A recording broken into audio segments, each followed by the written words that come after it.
Have you just deleted apps off your phone and think that you're safe and you're secure and that you've got all of your data safe now? You might not be safe still. Watch this episode and I'll explain why deleting an app off your phone may not keep you as safe as you think it does. Welcome to Rise and Shine, your daily business tech boost with me, Charly Leetham. If you're a small business owner looking to simplify technology and get real, actionable advice from someone with 35 years of IT experience, you're in the right place. Every episode, I'll dive into tools and systems like email, CRM, marketing and tracking, and I'll break them down into bite-sized tips you can use straight away. Your time is valuable, so let's get straight to the point. It's time to work smarter, not harder. Rise and Shine. It's your dose of business tech inspiration with me, Charly Leetham. It is Spiral Friday. I absolutely have no idea what episode number I'm up to at the moment. I've got a whole heap of topics here that I'm actually just talking my way through because a few things have come up that I really wanted to get off my chest. So I don't know what episode we're up to. Today, I want to talk about something that I saw on social media. I thought that's actually a really good thing to talk to you guys about. And the comment was, if you delete an app, it doesn't delete your data. Now, how many of you think that if you've got an app on your phone and you say, I don't want to use this anymore, and you just delete it, that all of your data has been removed from the system? I know I did at one point. Well, I think it's just the default assumption. I've deleted the app, everything's gone. Unfortunately, that's not necessarily the case. A lot of these apps, when you download them, require you to sign into something. For example, Google, if you download the Google Drive app, you've got to log into your Google Drive account. If you join one of those fitness programs, I was going to use Fitbit, but that's owned by Google now. But you know, if you buy a fitness watch that's got its own app and you log in and you create your account on that, you start storing your information in that. That information isn't just kept on your phone; it's kept in their servers, on their servers, wherever those servers are in the world. So just deleting the app off your phone doesn't necessarily mean that that information isn't stored somewhere else. So today I want to just talk about how you can, the flow on effects of it and how you can protect yourselves and the things that you might want to do when you decide you don't no longer want to use someone's app or someone's service. All right. I guess one of the things that you should be considering when you sign up for a service is how much information you should be giving them. When you install an app on the phone, it says enter your date of birth, enter this, enter that. How much information should you be putting in there? That information gets stored on a server somewhere against you. It becomes personally identifiable information, even if they depersonalize it when it's stored. There is still normally enough information, enough markers in that information to be able to at least identify the demographic you come from or the area you come from. So I really want you to think about when you're signing up for these accounts, how much information do you give them? Do you give them your real email address, or do you have a throwaway email address account that you can use to sign up and get notices to, and then if you need to, you can just delete it and get rid of that? I'm not saying you should do, but I'm asking you to think about that.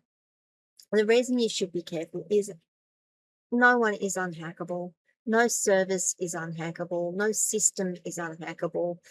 I keep saying it for these episodes. We have to get it right every time to protect ourselves. A hacker has to get it right once to be able to get access to it.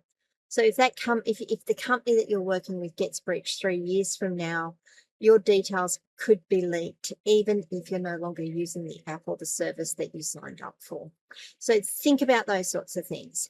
What happens when you delete an app? You just don't go to your phone and say, delete this app, I'm no longer using you. Well, we might do. What you should also do is log into your account on the server. I would do it on the website, go to their account on the server and see what you can cleanse from it, see if you can delete the information. If you can't delete the information. You should send them an email, send them a contact and say, I want my information wiped from your server. Under Australian privacy principles, and I can talk to that, we have the right to request that our data is scrubbed. What we don't have the right to is ensuring that our data is scrubbed. But we should be asking. So what do? You decide what can you do right now and what can you do in the future. What I would recommend you do right now is go through your phone and make a list of the apps that you aren't using anymore. Now on Android, and I can't speak to iPhone, I have an Android and an iPhone sitting right here on my desk. I'm not sure on the iPhone exactly how to do it. I'm not an Apple girl, I'm an Android girl.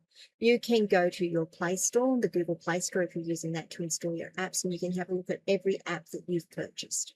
And I say purchased in inverted commas, even taking something for zero ends up, for no money ends up in that list. Go through every app. It'll tell you what you have installed and what you don't have installed. You can go through each of those apps, look at it and say, oh, that was that service, log in and see if you can find a delete account option. If you can't find the delete option, check the company's website or email their support and ask them how to do it. The other thing you should do before you delete any apps is revoke permissions, camera, contacts, location, photos. Do that before you delete the app, just in case something leaves a hook in behind and you get compromised that way. I'm not saying you will, it's just good practice.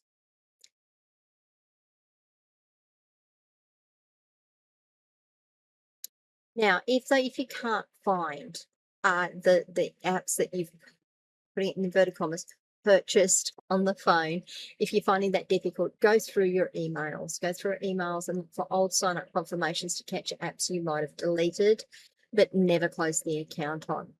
Now, finally, harking back to not last week's episode, the episode before, if you've used Sign In with Google or Sign In with Apple or Sign In with Facebook, you can always check those linked accounts to see what else you're using to sign in with them. Make sure you go into those accounts, delete all your information, delete the account, and excuse me, and make sure that you are clearing your data out. Don't just delete your app on your phone and think, oh, I'm good, I'm safe, because you aren't. Well, you probably aren't. I need to be careful of using absolutes.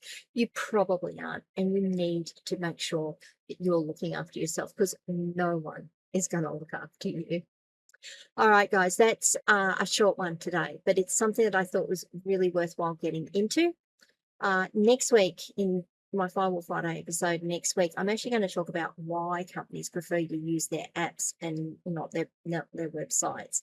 We'll get into that one next week. But for today, is this something you've thought about? Have you done it? Have you gone through and actually deleted accounts you no longer use, or do you just use the delete app and think you're done with it? I'd love to know what your thoughts are. Leave comments wherever you are watching or listening to this episode. If the episode's been of interest, if it's been helpful, please give it a like and maybe share that with a friend. And if you haven't already done so, please do sign up to the channel, subscribe up here somewhere, and hit the notification bell so you find out when I drop more content. Finally, if you need help with any of this, if you're not sure if you're not sure where to look for things, if you just want someone to make sure that you're going through things the right way, if you've got problems with your tech, I'm a tech wrangler. This is what I do. You can book a free 30-minute breakthrough session at askcharlyleetham.com. When you get to the website, there's a bright pink button up in the top right-hand corner somewhere. Click that and you'll be able to make an appointment with me. If you've already used your one free session, because it's one per person, one per company, reach out to me, and you still want to work with me, of course. Reach out to me and we will work out which way works best for both of us. That's it for this week, guys. Have a safe weekend. Enjoy going through all of the apps on your phone and making sure that you are secure, and I'll talk to you on Monday. Bye.